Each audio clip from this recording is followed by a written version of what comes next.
안녕하십니까. 오늘은 가장 귀한 것이라는 제목을 가지고 여러분과 함께 은혜를 나누기 원합니다. 여러분들 중에서도 아마 그 각자가 내 삶에서 아니면 내 일에서 어쩌면 내 환경에서 가장 중요하다고 생각하는 게 있을 거예요. 그것이 뭐 돈이 될 수도 있고 아니면 여러 가지 학문이 될 수 있고 명예가 될 수 있고. 그런데 이렇게 한번 생각을 해보자고요. 우리가 이제 집에서 불이 났어요. 집에서 불이 났으면 가장 먼저 들고서 나가려고 하는 것이 무엇일까요? 그것이 어떻게 보면 가장 중요한 거라고 생각할 거다 이 말이죠. 무엇보다도 우리 아기 어머니들 같은 경우는 자기 생명처럼 사랑하는 자기 아이들을 안고 뛰쳐나가려고 그럴 거다 이 말이죠. 또 어떤 사람은 금고에 가득 쌓는 그 많은 그 돈 아니면 주식, 증권 같은 거 그거 들고 나가려고 그럴지도 모르겠어요. 저는 이제 아주 오래전에 제가 이제 그 사업을 할 때 이제 만화영화 제작을 했었는데 이제 그 집이나 그 사무실에 이렇게 그 상자 있잖아요. 00700 같은 거 거기에다가 그 만화영화 그 원본 테이프를 항상 넣어놓는 버릇이 있었어요. 왜냐면 만화영화 원본 테이프 이제 복사를 해도 되니까. 그래서 원본 테이프를 하나 만들어가지고 그 만화 그 00700에다 넣으면은 그때는 이제 그 테이프 그 비디오 테이프 비슷하게 생긴 것도 조금 커요. 근데 이제 그런 이제 베타 테이프라고 하지 좀 큰데 그것을 꼭꼭 넣으면은 한 10개 정도까지 넣을 수가 있어요. 제가 왜 10개를 넣는다고 그런 말이냐면 그 베타 테이프 그 원본 하나에는 영화가 한 편이 들어있다 이 말이죠. 그러니까 영화는 이제 예를 들어서 장편 영화 같으면 이제 70분짜리 이상 아니면 이제 TV 영화 같으면 이제 30분짜리 하나 이런 게 이제 들어있죠. 그러니까 하나 만들 때마다 TV 만들었으면 그 당시 이제 30만 불에서 50만 불 들었고 이제 장편 극장용 같은 거 만들면 이제 그 당시에 이제 뭐 400만 불 이상 막 들었으니까 돈이 많이 들은 거잖아요. 그러니까 혹시 제 사무실에 불이 나거나 제 집에 불이 나거나 그러면 제일 먼저 들고 나가려고 그랬던 것이 그 007 가방들이었다 이 말이죠. 왜냐면 그 속에는 영화가 지금 10개씩 들었으니까 2개만 들고 나가면 영화 20개를 제가 이제 구할 수 있잖아요. 그렇게 이제 항상 준비해 놨었어요. 그것이 저희 언제인지 모르게 들었던 버릇이다 이 말이죠. 왜 그렇게 했어요?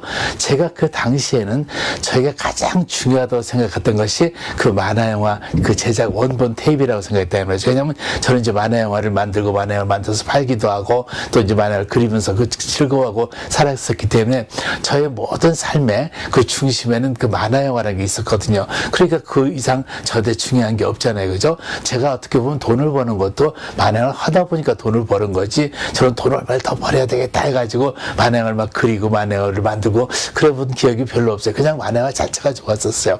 제가 그만큼 좋았다는 얘기죠. 제가 가장 중요했다는 얘기죠. 그러니까 지금도 많은 사람들은 각자가 살고 있는 그 삶 속에서 자기 자신이 가장 중요하게 생각하는 것이 있어요. 한번 생각해 보시죠. 여러분들이 지금 집에서 불이 난다면 무엇을 갖고 나가고 싶으시겠어요? 무엇을 들고 집 밖으로 불이 나는 그 밖으로 나가서 구하고 싶으냐 이 말이죠. 말씀드린 것처럼 아기 어머니 같으면 아기가 생명이 소중해서 아기를 들고 나갈 수 있다 그랬어요. 여러분 어떠십니까? 한번 잠깐 생각해 보세요. 우리 모든 사람들은 각자 가장 소중하다고 생각하는 게 있다. 근데 그 소중하다고 생각하는 가치의 기준이 어디냐 이거죠.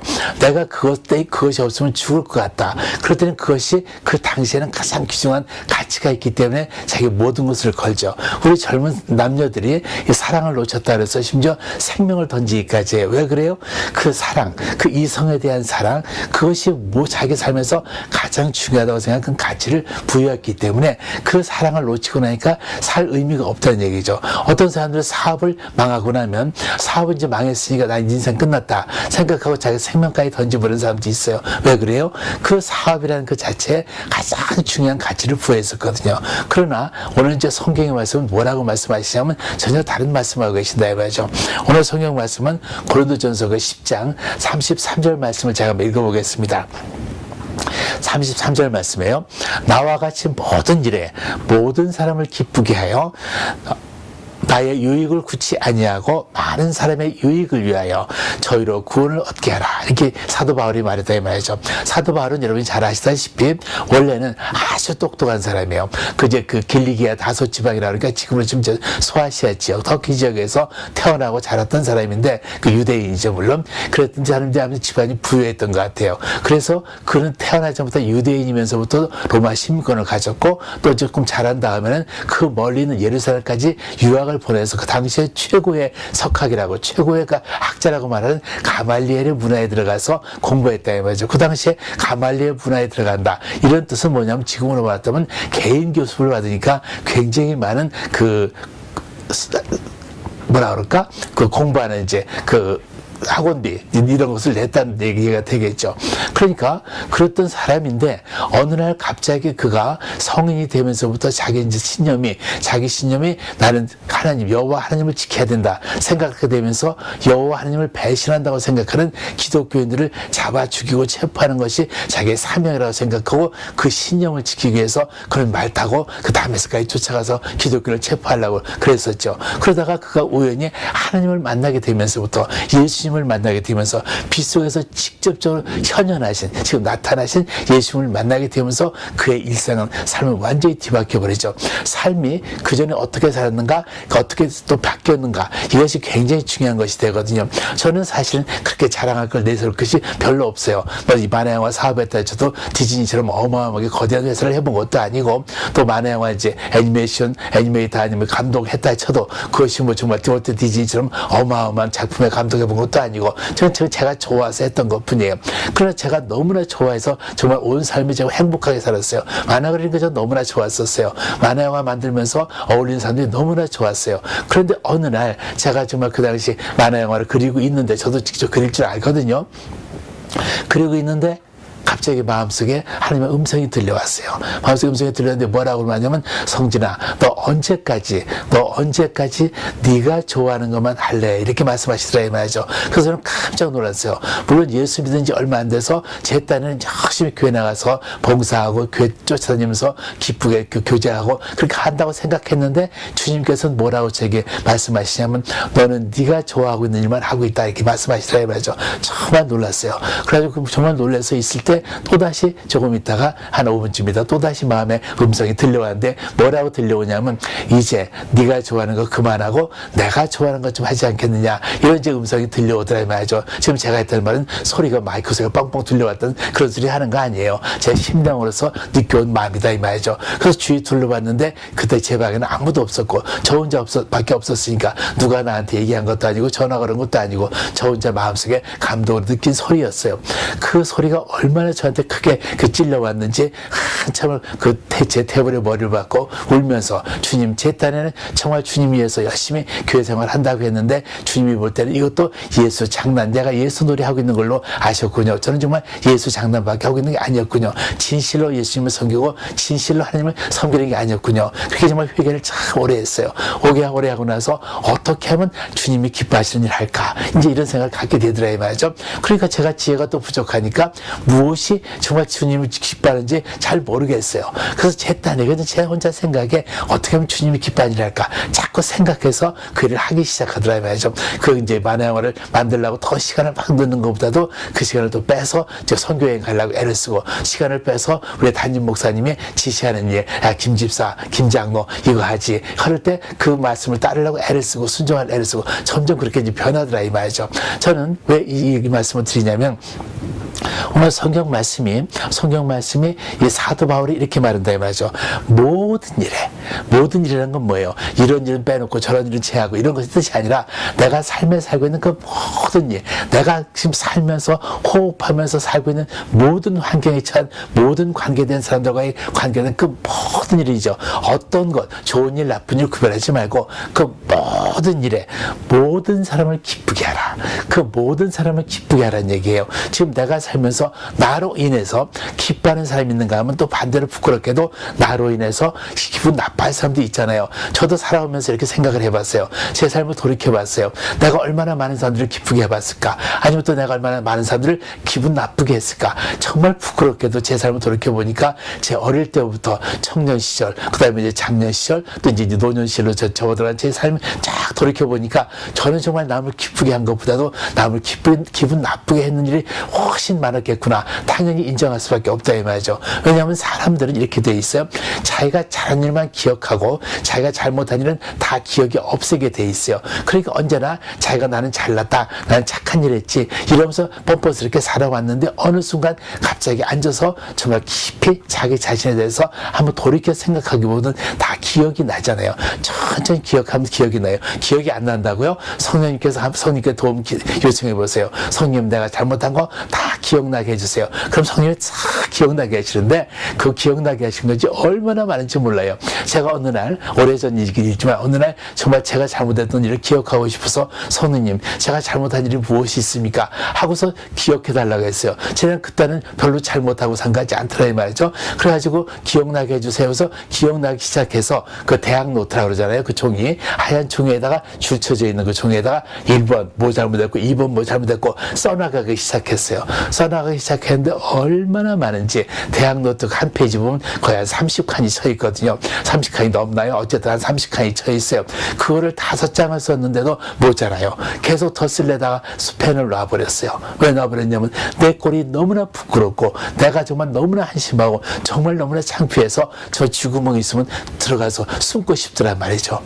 그런 꼴의 모습을 예수님께서 나를 사랑해 주셔서 대신 죽어주시고, 김성진아, 내가 너의 죄 정말 더러운 거 안다. 너 헌짓 정말 엉터리 짓, 정말 못난 짓, 부끄러운 짓 한 건 너무나 많은 거 안다. 그런 죄 가지고는 주님 앞에 올 수 없는데, 그런 짓 해가지고는 절대 천국에 올 수 없는데, 그러니까 내가 너를 위해서 죽어주었단다. 내가 너를 위해서 피를 흘려 주었단다. 이러신 마음으로 우리에게 우리 죄를 용서해 주셨기 때문에 우리가 감히 이제 지금 뻔뻔스럽게 예수님 믿는다고 크리스찬이라고 교인이라고 예국좀 다니고 있잖아요. 이 사도 바울도 똑같았던 것이에요. 그 모든 일에 이제 모든 사람을 기쁘게 하지 못하면 우리가 예수님을 믿는 사람으로서의 삶이 안 된다고 지금 이게 우리를 가르치는 것이죠. 지금 뭐라고 해요? 나의 유익을 구치 아니하며 나의 유익을 구치 않고 많은 사람의 유익을 위하라. 지금 나 잘나서 나 필요한 거 나의 이기심을 위해서 나의 이기적인 욕망을 위해서 남을 이용하지 말라는 얘기죠. 우리 이 땅에는 경쟁사회라고 불러요. 우리가 세상 일을 말하는 우리가 이제 기독교 사회가 아닌 일반 세상을 말할 때는 경쟁사회라고 말하죠. 경쟁사회 말해요.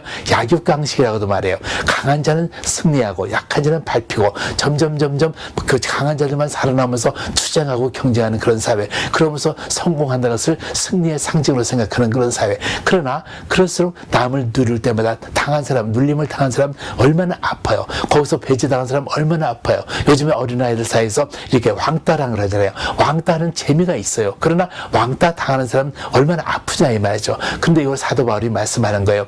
나의 유익을 구하지 말고, 즉 나를 기쁘게 하지 말고 다른 사람을 기쁘게 하라. 많은 사람의 유익을 구하게 하라. 그런데 결론적으로 말하면 뭐라고 말하냐면, 많은 사람의 유익을 구하는데 우리가 할 일이 참 많겠죠. 내가 갖고 있는 돈을 나눠줘서 어려운 자, 가난한 자를 도와줄 수도 있고, 내가 갖고 있는 기술을 활용해서 정말 어려운 자를 도와줄 수도 있어요. 아픈 자를 내가 갖고 있는 의료 기술을 통해서 치료해줌을 통해서 그가 정말 좋은 환경으로 돌아오게 할 수 있어요. 정말 쓰러져 있는 자를 이렇게 세워져 가지고 그가 다시 한번 이런 것을 또 충고와 격려를 할 수가 있어요. 좋은 일 할 수가 있는 게 참 많아요. 우리 근데 가장 중요한 것을 또 뭐라고 말하냐면 저희로 구원을 얻게 하라 이런다 말이죠. 제가 저도에 말씀드렸어요. 우리가 집에 불이 난다면 무엇을 가장 가지고 나갈 것인가? 가장 중요한 거라 그랬어요. 가장 중요한 거. 그러나 또 넓게 봤을 때 또 우리 인생에서 또 가장 중요한 것이 무엇이냐 이렇게 본다 이 말이죠. 우리 한번 상상해 보죠. 길거리에서 앰뷸런스가 뱅 소리를 내고 지나가요. 앰뷸런스, 그 응급차라고 그러죠. 그 앰뷸런스가 엥 거리고 지나간다는 것은 무슨 뜻이에요? 그 소리만 들으면 두 가지를 알게 된다 이 말이죠. 하나는 지금 어딘가에 정말 죽어가는 사람이 있어서 육체적으로 위험한 자가 있어서 그를 태우러 가는 것이죠. 그죠? 그를 태우러 가는 것이에요. 또 한 가지는 그 반대로 그 응급환자를 태우고 좀 살리기 위해서 급하게 병원으로 오고 있는 것이다 이 말이죠. 그러니까 응급환자를 태우러 가든 응급환자를 태우고 병원으로 오고 있든 그 앰뷸런스의 엥 하는 소리는 그 속에 살려야 될 생명이 있다는 뜻이 된다 이 말이죠. 그러니까 응급환자가 엥 지나가면 이 미국 땅에서는 정말 교통질서가 잘 돼 있어서 모든 차들이 지나가는 본차들이 엥 앰뷸런스 소리를 듣자마자 거의 차가 전부 다 그 갓길로 쫙 비켜주잖아요. 그래서 큰 차가 지나가서 통로를 쫙 내줘요. 아니면 내 비켜줄 사이가 그 자리가 없다면 차라리 그 자리에 딱 서버린다 이 말이죠. 그 자리에 서버리면 모든 차 사이에 어떤 공간이 있으니까 그 응급차가 막 지나갈 수가 있게 돼 있죠. 제가 서울에서 가서 안타깝게 본 것이 그거였어요. 경찰차든 이런 병원의 응급차가 엥 하고 지나가는데 차들이 비켜주지 않아요. 차들이 비켜주지 않아가지고 그 응급차가 가지 못해서 싹 우왕좌왕하는 걸 제가 발견했어요. 만일에 어느 곳에 죽어가는 그 생명이 있는데, 육체가 있는데 정말 단 1분만 먼저 도착했으면 살릴 수가 있는데, 길이 꽉 막혀서 차가 안 비켜주어서 그 응급차가 바로 도착 못하면 그곳에는 생명은 죽잖아요. 또 생명을 실어가지고 다친 사람을 실어가지고 병원에 오고 있는데 그 응급차가 그 가고 있는데 그 길을 막아서 상차들이 막아서 안 비켜주기 때문에 그 응급차가 바로 못 가니까 그 생명이 안에서 그 안에는 생명이 죽어가고 있다 말이에요. 이 말씀은 뭐냐면 응급차가 갈 때는 모든 것이 비켜야 된다는 뜻이에요. 아무리 중요한 대통령이 차고 아무리 중요한 도지사의 차고 아무리 높은 경찰청장의 차고 검사님의 차 에도 다 무조건 비켜줘야 된다는 뜻이에요. 이 말씀은 뭐냐면 생명을 구하는 데는 그 어떤 것보다도 귀한 것이 없다는 얘기라는 것이죠. 지금 말씀드린 것에서 생명은 누구예요? 생명은 지금 하나님을 모르고 지옥에 떨어져 가야 되는 그 영혼들이다 이 말이죠. 그 지옥에 떨어간 영혼들이 얼마나 안타까워요. 제가 아주 제 결혼한 지 얼마 안 됐을 때 제 딸을 먼저 낳았는데 제 딸이 참 귀여웠어요. 이뻤어요. 물론 모든 부모들 눈에는 자기 아들이 다 이쁘죠. 저에게도 마찬가지로 저희 딸이 참 귀엽고 이뻤어요. 얘가 3살 때인데 제가 한국에서 살 때 화곡동이라는 곳에 살았어요. 그 당시에 그 화곡동은 이제 갓 지은 이렇게 구성된 그 작은 동네였기 때문에 그 길이 이렇게 바둑판처럼 미국처럼 바둑판처럼 잘 돼 있었어요. 그 전에 한국도를 꼬불꼬불 해가지고 집이 뭐 여기도 있고 저기도 있고 그렇잖아요. 그러나 화곡도 이제 새로 만들어진 이제 시가지니까 바둑판처럼 잘 돼 있었어요. 근데 어느 날 우리 딸이 없어져 버린 것이에요. 그 놀래가지고 저희 아내와 저가 그냥 이리 뛰고 저리 뛰고 하면서 걔를 찾아다니는데 바둑판 길이니까 막 그냥 뛰기 좋단 말이죠. 이리 뛰었다 저리 뛰었다가 아무리 뛰어도 저희 딸을 발견할 수가 없는 거예요. 정말 제 딴에는 막 30분, 1시간 이상 뛴 것 같아요. 아무리 돌아다녀도 없어요. 역시 집에 돌아와 보니까 뛰어다니던 저희 아내도 돌아왔는데 역시 딸을 못 찾으니까 저희 딸은 그 자리에서 주저앉아서 울고 말했죠. 이 부부에게, 갓 결혼한 부부에게 그 딸은 얼마나 귀한 것이 첫 아이인데 너무나 귀했다 이 말이죠. 정말 저도 막 황망해서 어떻게 할 줄은 몰랐어요. 어떻게 해야 될지 아무런 생각이 나지 않더라고요. 그런데 한참이 지나서 연락이 왔는데 엉뚱하게 아주 먼 곳에서 어떤 사람이 저희 딸을 발견했다고 전화가 온 것이에요. 근데 그 딸이 어떻게 하고 있었냐면 저희 화곡동에서 한참 더 지나서 정말 먼 동네를 갔는데 당시에 자기 또래 그 이웃집 여자애하고 이웃집 동네 또래 꼬마죠. 또래 친구하고 손을 잡고 랄라롤로 하면서 걸어가더라는 거예요. 계속 그 순간에도 얼마나 먼 시간을 둘이 좋다고 걸어가는 거예요. 어디를 가는지도 몰라요. 3살짜리가 뭘 어디 가는지를 알겠어요. 그런데 저희 집에서는 저희 그 3살짜리 아이의 어머니와 아버지는 초죽음이다 가지고 딸 잊어버린 줄 알고 그냥 다 죽어 있는데 어머니 아버지가 죽어 있는지 아는지 생각도 못하고 딸은 좋다고 랄라롤로 걸어가고 있는 거예요. 아마 제가 아는 그분이 그 우리 딸을 혹시 발견하지 못했다면 얘는 어디까지 갔을지 몰라요. 아마 갔다가 다행히 좋은 사람 경찰을 만나서 찾아올 수 있는지 그 당시 우리 딸이 집 번지수도 기억 못하고 전화번호도 기억 못할 테니까 잘못하면 잊어버릴지도 모르죠. 그런 암담한 상황인데 이 아이는 길을 잊어버린 아이는 길을 잊어버린지 모르고 좋다고 랄라롤로 웃으면서 노래하면서 손잡고 랄라롤로 하면서 걸어가더라는 얘기예요. 그래서 놀란 그 아는 분이 내려가지고 걔를 붙잡고 우리 아이들을 붙잡고 너 지금 어디 있니? 여기 가만히 있어라. 그래서 걔들을 붙잡아 놓고 우리한테 연락이 닿아서 급하게 쫓아가서 우리 아이를 데려온 그런 기억이 있다 이 말이죠. 이것이 우리 세상 사람과 똑같아요. 하나님께서 정말 막 그 뛰어다니면서 그 영혼을 찾는지 알지 못하고 그는 좋다고 세상의 길이 너무나 좋다고 세상의 일이 너무나 재밌다고 세상에 돈 버는 게 너무나 재밌다고 세상의 쾌락이 너무나 좋다고 랄라롤로 하면서 걸어가고 있는 것이에요. 그 걸어가고 있다가 어디로 가겠어요? 그 길이 재밌다고 생각하는 그 길이 결국은 지옥으로 폭락, 기어로 꼴까닥 떨어진 그런 길이 아닌가요? 바로 그런 곳에 떨어진 그 사람들을 구해 와야 된다 말이죠. 그것이 가장 귀한 것이거든요. 지금 말씀드렸어요. 응급차가 지나가는 것은 생명을 구한 것이기도 말이죠. 응급차 타고 만약 어떤 사람이 골프 치러 간다면 그 사람은 나쁜 사람인 것이에요. 만약 응급차를 타고 어떤 사람이 그 멀리 여행 간다 그러면 그건 나쁜 사람인 것이에요. 응급차에는 할 때는 다른 건 아무것도 필요 없어요. 아무리 높은 사람이라도, 아무리 고급차를 타고, 아무리 고급 일을 한다 쳐도 모든 것 중단해버리고, 길가에 딱 서야 되고, 아니면 길 가운데라도 서서 그 응급차가 지나가게 해줘야 된다 말이죠. 바로 내 삶에서 내가 해야 될 가장 중요한 일 중에 한 개가 그 생명을 구하는 응급차가 돼야 된다 말이죠. 여러분들 각자가 이 땅에 살면서 예수만 믿으라, 전도만 하라 말하는 것이 아니에요. 여러분들 24시간 살면서 잠도 자야 되겠죠. 그렇죠? 우리 살잖아요. 잠도 안 자고 하루 이틀 3일 밤새게 해봐요. 다 죽어버린다 말이죠. 아무것도 못해요. 잠도 자야 돼요. 또 돈도 벌어야 되겠죠. 돈이 있어야 밥도 먹고 우리 가족도 부양하고 우리 자녀들 교육도 시키고. 그러니까 돈 벌지 말라는 얘기 좀 하는 거 아니에요. 일도 해야 되고 사업도 해야 되고 직장도 다녀야 되고 사업 많이 할 일이 정말 많아요. 그러나 그 중에서도 가장 중요한 것이 무엇인가? 그것은 가장 귀한 것은 무엇인가? 생명을 구하는 것이다 말이죠. 생명을 구하는 것이 그 모든 사람에서, 모든 것에서, 모든 사람의 유익을 가장 기쁘게 만드는 것이다 말이죠. 그 영혼을 천국 가게 만드는 것만큼 기쁜 일이 어디 있겠어요. 오늘 우리가 생각을 잠깐 해보기를 원해요. 여러분들 삶에서 가장 귀한 것은 뭐니까? 여러분의 개인적인 삶을 얘기하는 거예요. 물질적인 삶을 얘기하는 것이에요. 돈인가? 명예인가? 학문인가? 아니면 대학교 졸업자인가? 대학원 졸업자인가? 박사 학위증인가? 아니면 목사 임직 증서인가? 여러 가지 그런 거 있을 거 아니에요. 그러나 그 가장 중요한 것 중에서도 왜 이것이 필요한가? 왜 이것이 필요한가? 이것을 어디에 써야 되는가? 여러분이 가장 중요하게 생각하시는 무엇인가? 우리 같이 한번 생각하는 시간 되길 바라겠습니다. 감사합니다.